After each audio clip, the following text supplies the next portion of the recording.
안녕하세요. 칼바라트 신학해설 오늘 99강 하겠습니다. 한 강 이렇게 지내오다 보니까 벌써 100강을 눈앞에 두고 있습니다.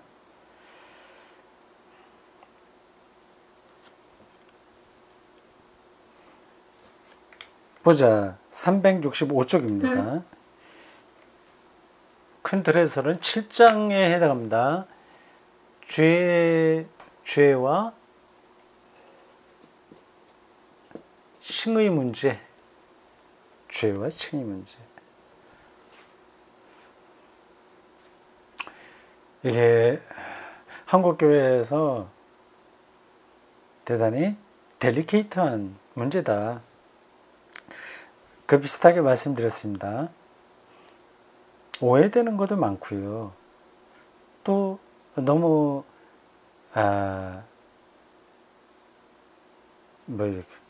과소평가하는, 가볍게 여기는 죄의 낭만주의에 떨어지는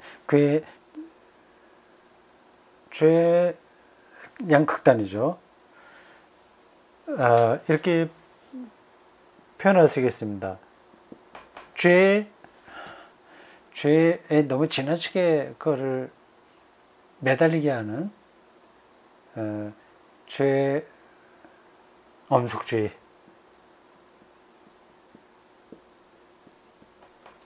얘가 있고 죄 낭만주의, 이런 양쪽으로 이렇게 나눌 수 있습니다. 이러한 모습들이 한국교회에 다 나타나죠. 엄숙주의가 많아요. 근데 그게 동시에 이것은 쉽게 처리해버리니까 낭만적으로 떨어지게 돼요.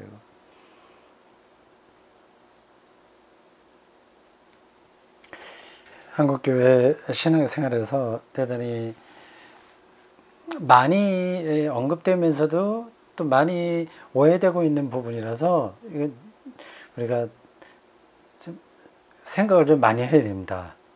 설교하는 사람도 그렇고 일반 신자들도 그렇습니다. 이 문제만 정확하게 이해하더라도 우리가 기독교 신앙의 아주 기본 토대는 단단하게 세울 수 있습니다. 근데 기독교인들이, 목사도 거기서 예외는 아닌데, 이 신학을 너무 안이하게 생각합니다. 안이하게 혹은 안일하게 대하죠. 그건 그냥 신학자들이 이렇게 이론적으로 설명하는 것 뿐이지, 그거 필요 없다. 그거 없어도 얼마든지 신앙생활 잘할 수 있고 목회 잘할 수 있다. 그런 생각이 팽배합니다. 네, 그러다 보니까 교회 밖에 있는 사람들도 교회 하면 현상적으로 나타나는 것만 보지, 그 신학이 어떻게 그 문제를 접근하고 있는지에 대해서는 아예 관심조차 없습니다. 물론 교회 밖에 있는 사람들이 어떻게 신학에 관심을 갖겠습니까만, 그걸 얘기하는 게 아니라, 저 교회가 겉으로 저렇게 나타나긴 하나 좀 우스운 꼴이 많이 보이잖아요. 그러나 저 안에는 생명과 인간, 시간, 미래에 대해서, 그 인간 이해에 대해서 매우 깊은 차원이 있다는 정도는, 자기들이 다 모른다고 하더라도 그 정도는 좀 생각을 해줘야 되는데 아예 그렇게 하지 않습니다. 그건 우리들의 잘못이긴 하죠. 죄와 칭의 문제만 잘 붙들어도 기독교 신앙의 토대는 튼튼하게 세워질 수 있다. 다시 또 반복해서 말씀드립니다. 365쪽입니다. 위에서 둘째 줄이네요. 바르트는 종교개혁 이후 신학사에서 전개된 죄와 은혜의 새로운 관계를 직시하며 똑같은 질문을 던졌다. 그 똑같은 질문이라고 하는 건 그죠? 죄와 은혜가 그렇죠?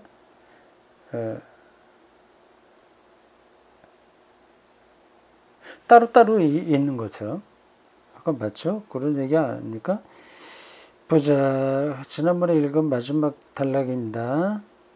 다시 말해 그리스도인들은 바로 그 동시에 죄인이면서 의인이라고 하는 동시에 기괴한 것이 아니라 기괴한이라고 하는 표현은 정확하지 않아요. 기괴하다고 하는 건 좀 부정적인 뜻이지 않습니까? 신비롭다고 하는 게 낫죠. 아주 긴장감 넘친다고 표현하는 게 낫습니다. 이게 아니라 오히려 정상적인 것, 연민에 찬 것, 철저히 유지할 만한 가치가 있는 것을 여기게 된 거 아닌가.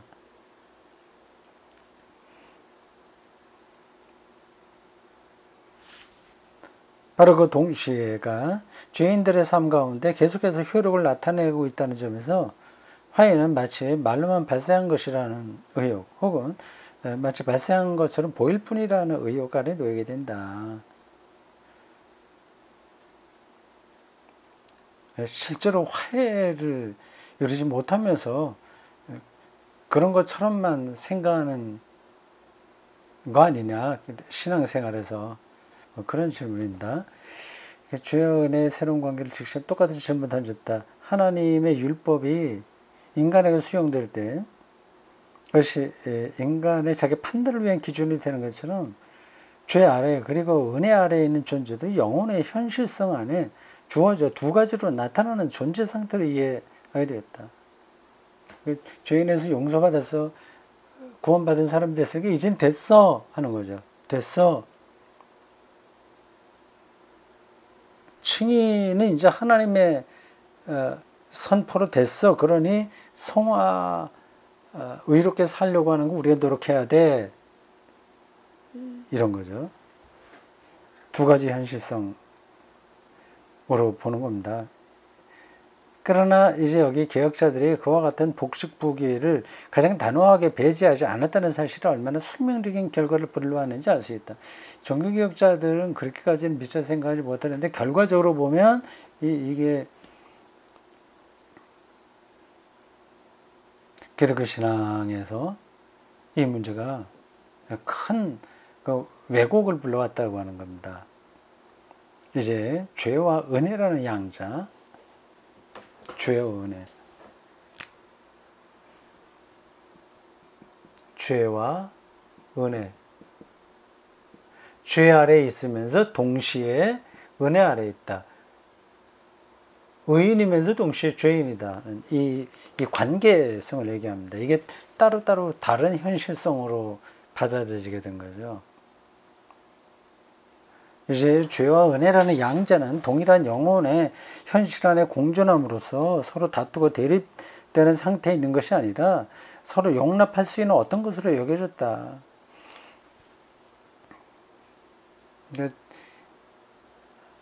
자기를 쉽게 합리화한다는 얘기입니다. 내가 뭐 은혜 받았는데 용서 받을 텐데 뭐 이렇게 하는 거죠. 이제 죄는 인간 안에 있는 아주 불완전한 것, 미성숙한 것으로 계몽이 덜 된 것 정도로만 보는 거죠. 낭만적으로 보는 겁니다. 아까 그랬죠. 낭만적으로. 약간 알지 못해서 그런 거야. 실수지. 뭐 이런 거요. 은혜는 인간 안에 현존하는 개선을 향한 추진력으로 이해됐다. 그래서 양자는 전체적으로 의미 있게 진행되는 과정에 속한 각각의 계기들이 됐다. 각각의 계기들 따로 노는 거예요. 그래서 양자는 전체적으로 됐고요. 이제 죄를 그것의 부정성에도 불구하고 근본적으로는 생산적인 것으로 부르는 생각이 멀지 않은 곳에 놓여 있다. 계속 죄 하면서 자기를 합리화하는 거죠. 거기서 죄는 더 좋은 개선으로 나아가는 진보를 선포하기 위한 어떤 필연적인 것이며 혹은 인간이 정말로 자유로워지기 위해 반드시 취해야 하는 가능성이라고 한다. 이라고 말이다. 여기 참 예민하죠. 이게 맞긴 맞는데 요 차이를 구분하기가 쉽지 않습니다. 자기 죄인이라는 의식이 필요한데 그게 내가 더 한 걸음 더 성숙해지기 위해서 그럴 수밖에 없는 거야. 그렇게 자기를 합리화하는 계기가 되어버린다는 겁니다. 그렇게 해서 죄는 현 존재에 속한 것, 선이 배제하지 않는 것, 혹은 선에 참여하는 가능성으로서 이해된다. 왜냐하면 악도 용인될 수 있는 것으로서 배제될 수 없고 또 배제되어서도 안 되는 것이기 때문이다. 이제 우리는 그것과 함께 살아야 된다.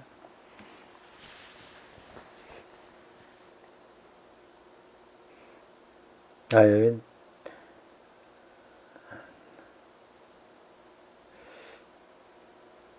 이걸 분간하기 쉽지 않네요.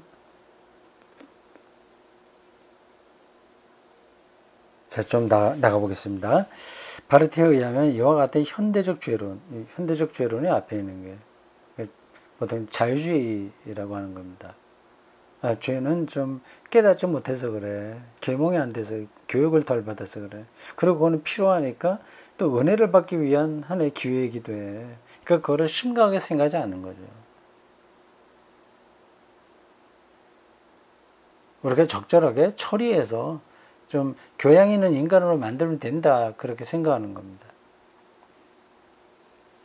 바르티에 의하면 이와 같은 현대적 죄론이 초래한 두 가지 측면의 결과가 현대에 이르러 죄의식이 사라지는, 앞에서도 계속 반복됐죠. 죄의식의 소멸.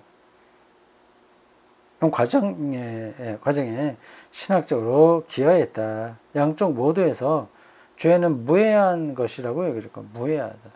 뭐 그렇게 나쁜 거 아니지. 죄의식이 있어야 또 선도 알게 되는 거 아니야. 뭐 이런 식이죠. 인간에게 죄로 인한 어떤 신학적 화해란 근본적으로는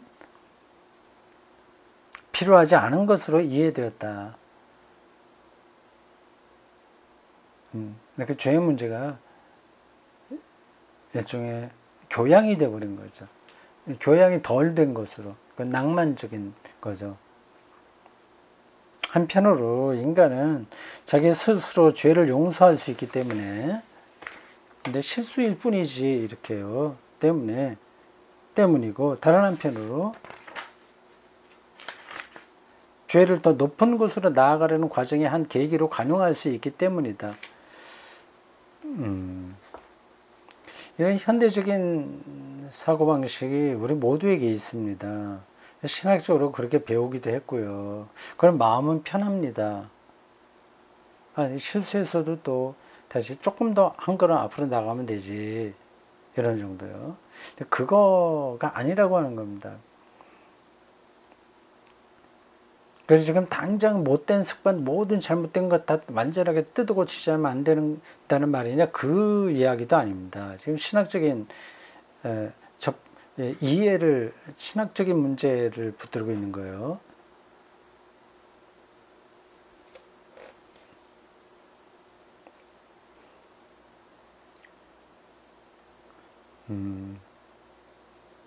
인간이 죄라고 부르는 것이 방해가 된다고 느껴질 때 인간은 그것을 제거할 수 있고, 아니면 그것이 반드시 방해가 되는 것은 아니라고 생각하면서 감내할 수도 있다. 이 방해라는 말은 뭐예요? 죄라고 부르는 것이 방해가 된다. 우리가 살아가는데 방해가 된다는 거예요? 은혜 받는데 방해가 된다는 겁니까? 어쨌든 뭐 전체적으로 이해가 돼요.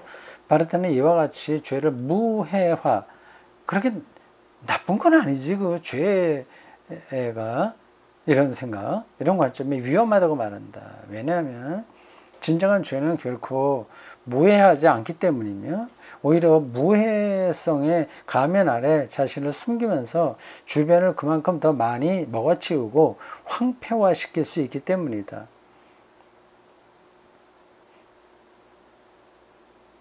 또한 바르트는 그와 같은 신학적 죄론을 죄에 대한 그보다 약간 덜 무해한 관점에서 직접적으로 수정하려는 시도는 막다른 골목에 빠져드는 것이라고 본다.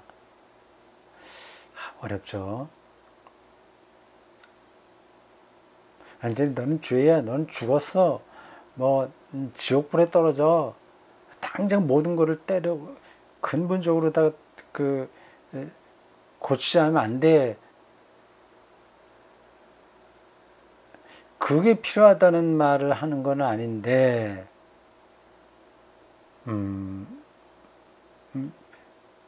그 죄의 문제를 적당하게 우리가 다스리면서 사람을 괜찮게 기독교인으로 만들 수 있을 것이라는 생각, 그것도 잘못이라는 거죠.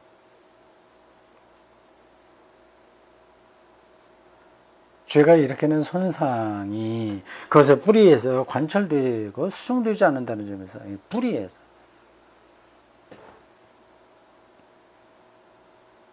그러면서 그렇게 본다. 그런 죄론들도 어떤 근본적인 통찰을 자기 방식대로 부정적으로 확증해 주기는 했다. 자유주의적인 죄론이 그런 역할을 했다는 거죠. 다시 말해 인간은 자신의 진정한 죄를 깨달을 수 없다는 것이다. 우리가 죄를 앞에서 말한 죄론들이 그리는 것보다 훨씬 더 현실적으로 묘사한다고 해도 여전히 우리는 죄를 무해한 그림 안에 은폐시킬 뿐이다. 우리가 죄와의 투쟁을 우리 자신의 독립적인 과제로 삼고, 그러니까 우리가 처리할 수 있는 어떤 대상으로 삼고 우리 자신을 그 주체로 이해한다는 점에서 그렇게 됩니다. 우리가 처리할 수 없다는 거네요. 예수 그리스도 앞에 가야 된다는 겁니다. 자유주의 신학은 우리가 할 수 있지. 우린 의지가 있고 판단력이 있고 실수를 할 뿐이지 우리는 옳고 그름을 판단할 수 있지. 이런 식이라고 하는 거죠. 그거는 그 뿌리가 잘못됐다는 겁니다. 그 죄의 문제를 우리 해결할 수 있는 것처럼 하니까 말이죠. 여기까지는 우리가 바르트의 설명을 따라올 수 있습니다. 근데 그 과정도 그렇게 만만한 건 아니에요. 그래도 왜 이제 이런 만만하지 않은 일이 벌어지냐 하면 이런 겁니다. 큰 틀에서 보면 이렇습니다. 바르트가 종교개혁자들의 죄론을 다 부정하는 게 아니에요. 의인이면서 동시에 죄인이면서 동시에 의인이라고 하는 거를 그 루터가 얘기한 거를 굉장히 좋은 통찰로 받아들이고 있습니다. 근데 그게 그 둘이 죄와 은혜의 그 관계가 각각 따로 있는 것처럼, 그러니까 우리가 이 문제 우리가 처리할 수 있는 것처럼 우리의 영역인 것처럼 하나님이 직접적으로 관여하지 않는 어떤 영역이 있는 것처럼 될 수 있는 우려가 있었다는 거죠. 그걸 정확하게 종교개혁자들이 짚어주지 못해서 그 다음 신학사 그 뒤로 넘어오는 신학의 역사에서 이 죄 문제가 상당히 상당히라고 보기에도 죄 문제가 잘못했다. 좀 잘못된 길로 떨어졌다. 좀 나이브하다는 겁니다. 나이브하게. 우리가 처리할 수 있는 어떤 것쯤으로, 그러니까 우리가 보통 뭐 소크라테스 그런 얘기를 했나요? 죄는 무지의 결과다. 무지가 죄다.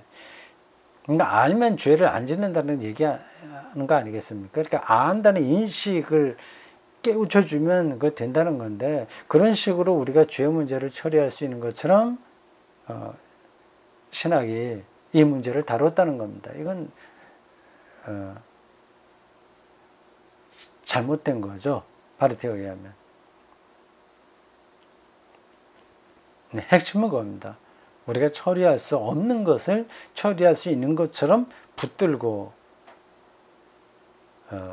뭔가를 설명하려고 했었다고 하는 겁니다. 그러니까 위선에 떨어지게 되는 거죠. 자, 좋아요.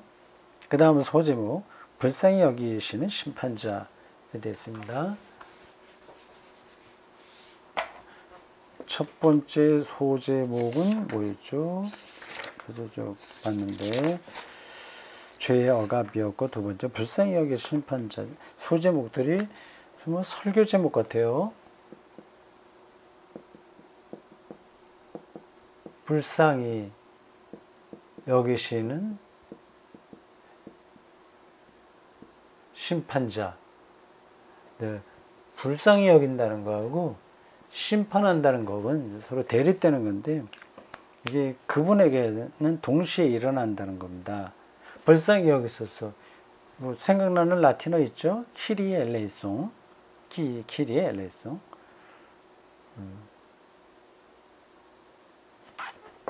자, 그러니까 이제 죄의 문제는 우리가 아니라 하나님이 해결하신다. 그 얘기를 하려고 하는 겁니다.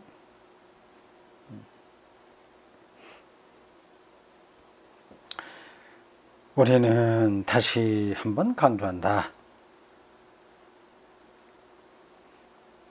바르트의 글을 인용했습니다. 신론 안에 다른 무엇보다도 가장 위험한 오류가 있다. 그것은 하나님이 무에 다수간 접촉되지 않고 관여하지 않으신 채 바라만 본다는 생각이며, 그에 따라 인간이 스스로 주체가 되어 그것과의 투쟁을 다소간 독립적인 자신의 과제로 떠맡아야 한다는 생각이다. 이거 앞에서 나왔던 얘기 아닙니까? 똑같은 거 인용했네요. 어디 있죠?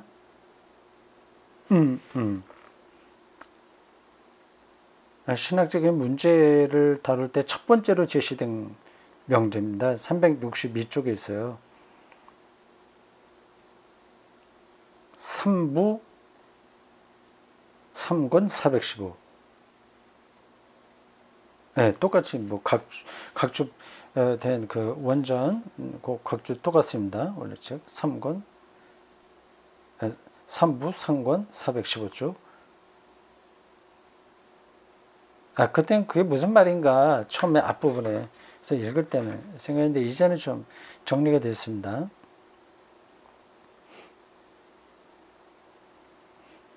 우리가 할 수 있는 것처럼 생각한다는 거죠. 우리가 악이 아니라는 뜻이 아니라 악을 우리가 처리할 수 있다. 그런 생각이죠. 위에서 말한 죄의 손상은 이와 같은 죄론의 오류가 통찰되고 수정될 때 그것의 뿌리로부터 통찰되고 수정될 수 있다. 교정되는 거죠. 잘못된 가르침이 제재를 잡는 겁니다. 그 오류는 악과 접촉하지 않고 그것에 관여하지 않으신 채 바라보기만 하는 어떤 하나님에 관한 이론을 뜻한다. 하나님께서 악에 노출되어 있고 그것에 관여하신다는 사실은 죄의 현실성과 위험성에 하나님께서 그것과 맞서 싸우시는 곳에서 비로소 우리에게 인식될 수 있다는 사실을 뜻한다.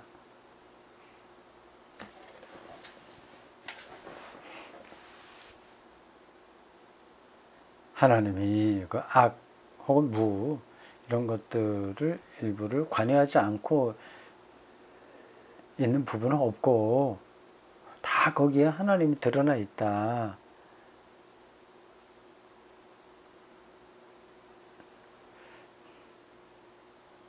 하나님이 그 악과 맞서 싸우신다.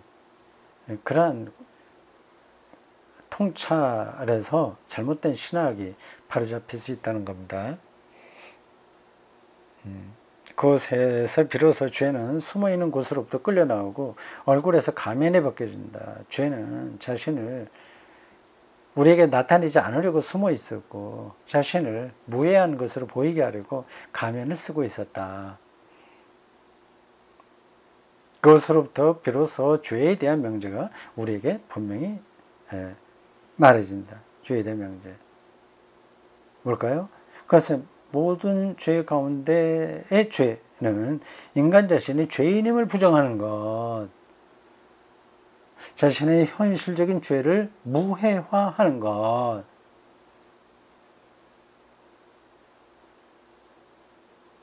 히틀러 나치즘이 하는 방식이었습니다. 나아가 보이지 않게 만드는 것이라는 명제다. 죄는 하나님께서 그것과의 투쟁을 실행에 옮기는 곳에서 우리에게 인식될 수 있는 것이지, 하나님께서 말하자면 죄와 접촉하지 않고 그것에 관여하지 않으신 채 바라만 보시는 곳, 그것을 단순히 금지만 하시는 곳에서는 인식될 수 없다. 그러니까 이게 도덕적으로 거짓말이 아니야, 뭐 이런 차원을 얘기하는 게 아닙니다. 이게 파렴치한 일이 아니야, 이걸 얘기하는 거예요. 하는 게 아니에요. 이게 동성애자들이 이게 동성애가 죄 아니야, 뭐 그걸 얘기하는 게 아닙니다. 복음이 하나님께서 악에 노출되어 계시고, 노출되어 있다고 하는 거는 드러났다는 건데, 악을 피하는 게 아니라, 그리고 관망만 한 게 아니라 거기에 정면으로 맞선다는 겁니다. 아까 투쟁하신 악과 투쟁한다는 사실을 말해줄 때, 그 복음으로부터 분리된 율법은 죄의 현실성과 위험성을 우리에게 제시해 줄 수 없다.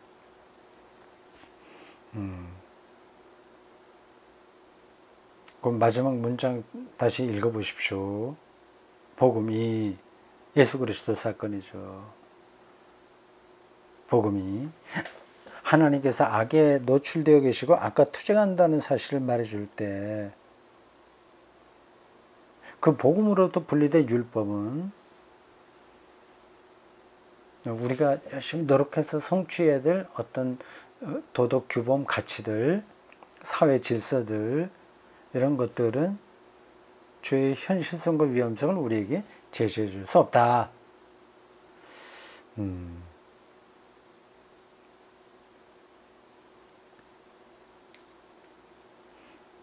결국 뭐 예수 잘 믿으라는 얘기구나, 이렇게 생각하실지 모르겠습니다. 예수만이 길이다, 이런 얘기라고 말이죠. 그건 맞는 얘기인데, 우리가 일반적으로 알고 있는 그런 뭐 구호로서의 예수만, 이런 거하고는 차원이 다른 얘기입니다. 좀 더 가봅시다. 하나님께서 죄와 접촉하시고 그것에 관여하시는 사건이, 죄와 접촉한다는 말이 좀 낯설긴 하죠.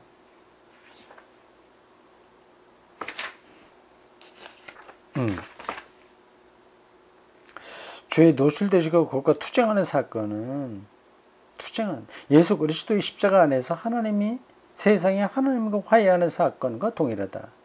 오직 이와 같은 화해의 현실성에 대한 인식으로부터 출발할 때 또한 우리는 죄의 인식에 도달할 수 있다. 우리는 가장 먼저 화해의 현실성을 이해해야 된다. 화해의 현실성.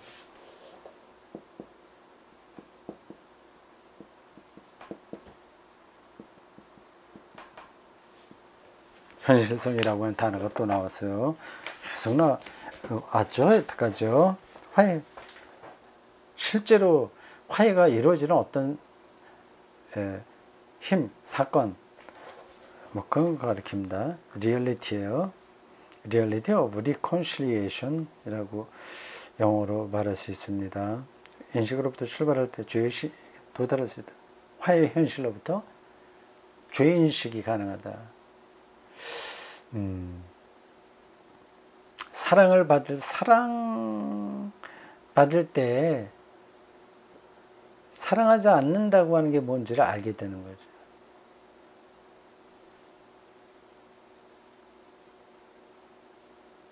우리는 가장 먼저 화해의 현실성을 이해하며 그것을 또 불가피하게 화해의 필연성을 이해하게 됩니다. 현실성에서 화해의 필연성을 알게 됩니다.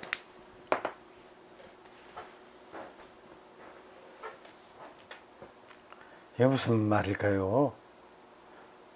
말이 너무 개념적이라서 잘 안 들어온다 생각할 수 있습니다. 괜찮습니다. 그냥 느낌은 오죠. 어떤 것이라고 하는 게요. 현실성, 화해의 현실성. 진짜 그 화해가 일어나는 어떤 것을 이해하게 되면 그 사랑을 받으면 사랑의 현실성이라고 하지 않습니까? 받으면 불가피하게 화해의 필연성, 사랑을 정말 경험하게 되면 꼭 사랑해야만 한다는 그 필연성을 이해하게 되는 거죠. 현실성이 필연성까지 간다. 그것은 우리가 죄인이고, 그 얘기는 화해가 필연적으로 필요하다고 하는 건 내가 얼마나 죄인이냐를 알게 되니까요. 정말 사랑의 현실성을 자기가 받게 되면 사랑을 받지 못할 때의 자신이 얼마나 초라한지를 알게 되고요. 그러니까 사랑의 필연성이 나오게 되는 겁니다. 설명이 잘한 것 같습니다. 여기 화해라고 하는 말을 사랑이라고 하는 말로 바꿔도 됩니다. 그래서 우리가 죄인이고 우리가 화해가 필요하다는 사실이다. 이렇게 접근하네요. 참 멋집니다. 화해의 필연성의 증명은 화해의 외부에 놓여 있지 않다. 다시 말해 그 증명은 화해 자체가 확증하는 화해의 필요성과 무관하게 독립적으로 존재하지 않는다. 화해의 현실성은 화해가 우리에게 없어서는 안 되는 것이라는 증명을 스스로 동반한다. 화해가 너무 어마어마하니까 사랑이 어마어마한 것처럼 화해의 현실성은 하나님께서 예수 그리스도 안에서 우리의 자리에 서셨고 우리를 하나님으로부터 갈라놓는 죄를 스스로 짊어지셨다는 사실을 뜻한다. 우리의 화해 안에 그 누구도 아닌 하나님 자신이 우리를 위해 등장하셨다. 이 사실로부터 우리는 다음 사실을 비로소 인식할 수 있다. 죄는 그것이 너무도 견딜 수 없는 것이어서 우리 자신이 감당하거나 제거할 수 없다는 사실이 인식되는 곳에서만 인식될 수 있다.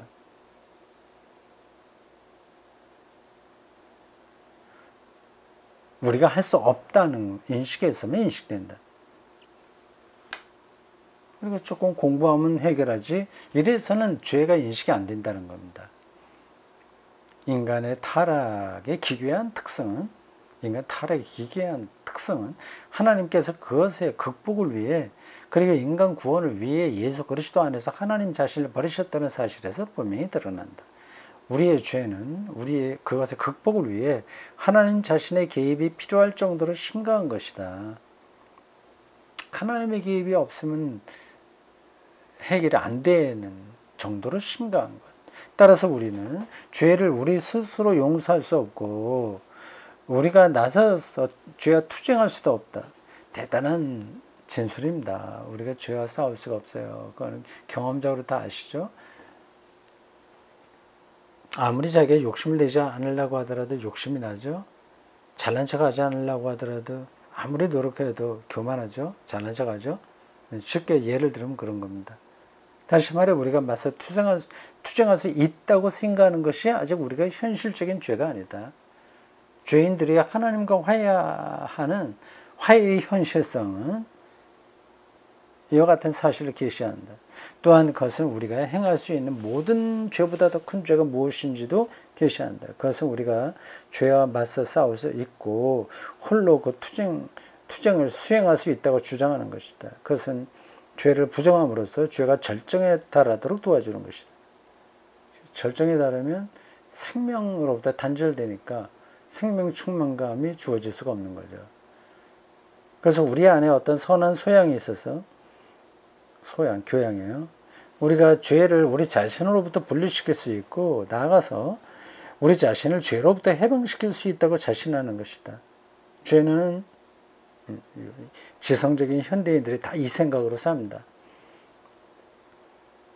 죄는 하나님께서 우리를 하나님 자신과 화해시키신 바로 그 화해 사건과 직접 맞서 싸우기 때문에 더 큰 죄가 된다.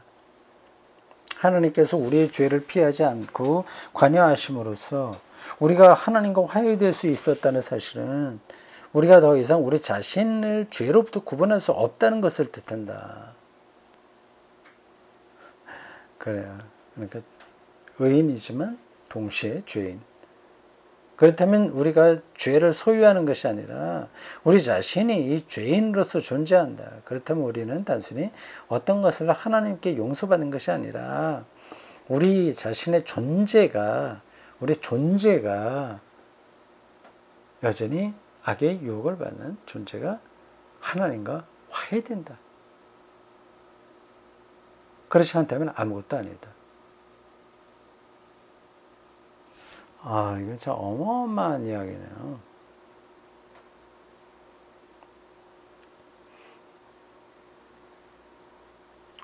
예. 좋았어요. 역시 신학의 대가들에게는 배울 게 무한정입니다. 우리는 아마추어고 바르트는 프로죠. 죽었다 깨도 여기까지 가지 못합니다. 다만 그가 우리들에게 어떤 걸 말해줄 때 알아들을 수는 있어야 되죠. 이 죄, 화해 이런 걸 왜 얘기하냐? 그냥 교리에 불과한 거 아니냐? 이런 거 깨닫지 못해도 우리가 얼마든지 재밌게 살면 되지 않냐? 행복하게 살면 되지 않냐? 그렇지 않은 겁니다. 재밌지 않아요. 행복하지 않습니다. 그 방식으로 재미있는 것처럼 행복한 것처럼 자기를 위장하는 거죠. 지금 없는 얘기를 자꾸만 끌어서 골치 아프게 말하려고 하는 게 아니라 그 실체를 지금 파헤쳐 주는 겁니다. 즉 그냥 쉽게 이렇게 해야만 생명을 얻을 수 있는 거죠. 화해가 정말 일어나게 되는 거고 우리가 죄의로 존재하면서 하나님과 화해가 된다는 사실 안으로 들어가는 겁니다. 그러면 충만해지는 거죠. 더 뻔뻔스러워진다는 얘기 아니라 더 예민해지면서 안식과 자유와 평화를 누리게 된다는 얘기입니다. 신학은 그냥 이론이 아니라 관념이 아니라 실제 삶의 문제예요. 그걸 여러분들 빨리 그 틈새를 붙들고 그걸 메워서 하나로 이해하셔야 됩니다.